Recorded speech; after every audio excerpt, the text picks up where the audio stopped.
मतलब आप ना अपनी औकात में रह रहे हैं, ना अपनी हैसियत समझ पा रहे हैं, ना आप सदन की जो तय प्रक्रियाएं होती हैं, जो वहां पर चीजें जिस तरीके से चलती हैं ना उनकी आपको समझ है।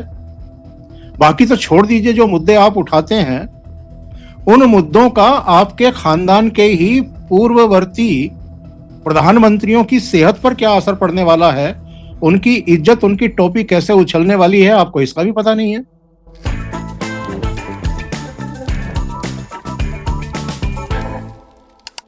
राहुल गांधी तो फिर विदेश चले गए। अब उनका यहाँ पे जिम्मा किसने संभाला, क्योंकि पार्लियामेंट तो अभी चल रही है। जी 15 दिसंबर को जाएंगे और 20 दिसंबर तक का उनका वहां का प्रवास है। आप तो जानते ही हैं कि वो हैं तो विदेश प्रेमी ही। भारत तो वो कभी कभी आ जाते हैं और ना आए अगर बहुत मजबूरियां ना हो, या उनको जो दायित्व दे रखे हैं उन दायित्वों के लिए प्रेशर उनके ऊपर ना हो मम्मी का, बहन जी का, कुछ सलाहकारों का, तो वो झांके भी ना आकर के यहाँ पर, क्योंकि यहाँ रखा क्या है उनके लिए। अब आप बताइए, इतने चुनाव लड़वा चुके आप लोग, और बार बार उनको जनता उठा करके पटक देती है, तो यहाँ उनका मन लगेगा क्या? ऐसी जगह जहां आपका सम्मान ना होता हो, जहां आपके शब्दों की कद्र ना हो, कोई वजन ना हो, कोई आपकी सुनने को तैयार ना हो, कोई आपकी बात ही मानने को तैयार ना हो, वहां आदमी कैसे रहे? तो मजबूरी है उनकी, वो आते हैं बीच बीच में, उसके बाद फिर चले जाते हैं। लेकिन इस बार हुआ ये है कि उनके सहयोगी दल वो भी सवाल उठा रहे हैं। समाजवादी पार्टी की तरफ से कहा गया कि भाई, कुल मिलाकर के मोदी सरकार 10 से ज्यादा विधेयक पारित करवाना चाहती है इस अंतिम चरण में, अंतिम सप्ताह में। और नेता प्रतिपक्ष विदेश जा रहा है, तो क्या अगर वो अपने एब्रोड के कार्यकर्ताओं को संबोधित करना चाहते थे, और वो भी कहाँ के, जर्मनी के बताए गए हैं कि जर्मनी जाने का प्रोग्राम है। अब वहां पर कांग्रेस के लिए वो क्या कर रहे हैं इनके कार्यकर्ता? यहाँ कांग्रेस पिट रही है, अरे यहीं आ जाओ। वो सत्यनारायण जी वाली में जा रहे हैं वो। हाँ, हो सकता है सत्यनारायण की कथा सुनने जा रहे हो, या नहीं, वो उसमें जो है कुछ ना साहब, हिस्सा। वो सत्यनारायण जी, गंगाराम जी बढ़ई, जी जी जी। जानते हैं आप उनको? नहीं, इनके सलाहकार और इनके लग्गे बग्गे जो इनके आसपास हैं वो भी तो कमाल के हैं ना। अलग अलग तरह के लोग हैं।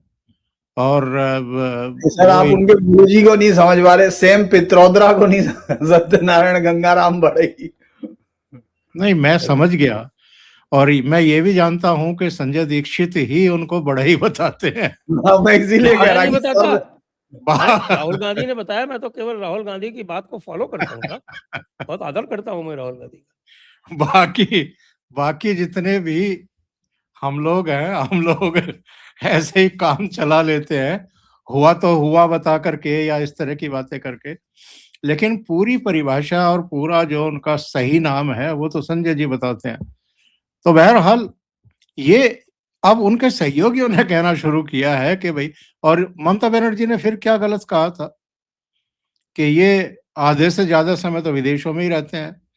इनकी बहन जी से पूछ लिया रिपोर्टरों ने कि सदन चल रहा है, संसद सत्र चल रहा है, और राहुल गांधी फिर विदेश। तो बड़े अजीबोगरीब कुतर्क उन्होंने दिए कि देश के प्रधानमंत्री भी तो आधे समय बाहर रहते हैं।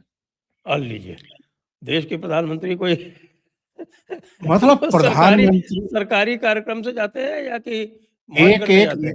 और एक एक मिनट का उनका कार्यक्रम तय होता है, उनकी मिनट्स जारी होती हैं, वो किससे मिल रहे हैं सबको पता होता है, कौन से समझौते हो रहे हैं ये पता होता है, उन्होंने भाषण कहाँ दिए, कैसे भारतीयों से मिले, सबको पता होता है। राहुल गांधी का तो कुछ अता पता सता ही नहीं होता है।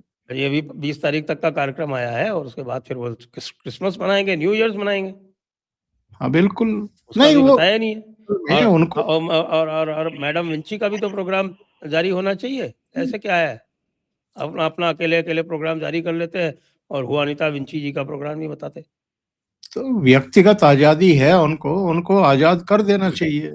उनकी इच्छा के अनुसार वो जहाँ चाहे वहाँ रहे, जितने दिन चाहे उतने दिन रहें। लेकिन एक मजाक बना करके रख दिया है आप मजाक पूरी। कहते हैं साहब की पूरी कांग्रेस जो है वो कहती है कि साहब ये मजाक नहीं, ये तो बिल्कुल जिसको कहते हैं ऐसे ही चलना चाहिए। मजाक इस सेंस में कि अमित शाह ने उनको हड़काया, सारे सदन ने देखा, सारे देश ने देखा, दुनिया ने भी देखा। ये तो सोशल मीडिया का जमाना है। यहाँ से कुछ ट्वीट करोगे, यहाँ से कुछ एक्स पे डालोगे, वो पूरी दुनिया देखेगी। और ऐसे ही नहीं डांटा है। मैंने कभी राहुल गांधी को अमित शाह को इस तरीके से डांटते हुए देखा ही नहीं। राहुल गांधी ने कहा कि पहले हमारे सवालों के जवाब दीजिए जो हमने प्रेस कॉन्फ्रेंस में पूछे थे, और इस पर जो है जो ट्रीटमेंट मिलना चाहिए था वो ट्रीटमेंट बड़ा अमित शाह ने रफ उनको ट्रीटमेंट दे दिया, दिया। बड़ा रफ ट्रीटमेंट दिया। नहीं, इसी के हकदार थे वो।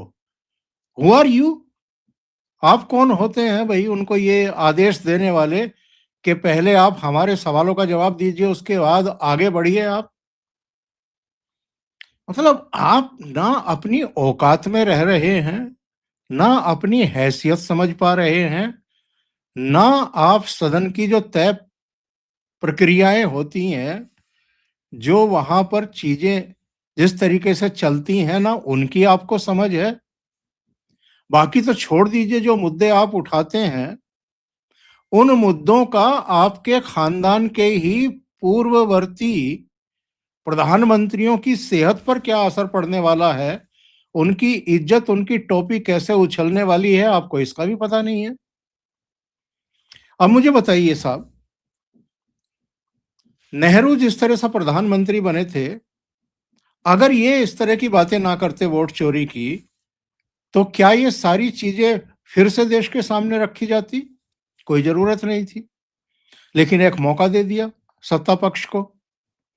इंदिरा गांधी ने क्या किया था, इलाहाबाद हाई कोर्ट के जस्टिस सिन्हा साहब के ऑर्डर के बाद सारे देश को फिर से, और खास तौर से जो नई पीढ़ी है जो नहीं जानती है उस इतिहास को, उनको फिर से रिवाइव हो गया, बता दिया गया कि भाई ऐसा किया था इनकी दादी ने। इनकी माता जी 1968 में ब्याही थी, 1983 तक नागरिकता नहीं ली। 15 साल क्यों लग गए आपको नागरिकता लेने में? और उससे 3 साल पहले आप मतदाता कैसे बन गई, देश को ये पता लग गया।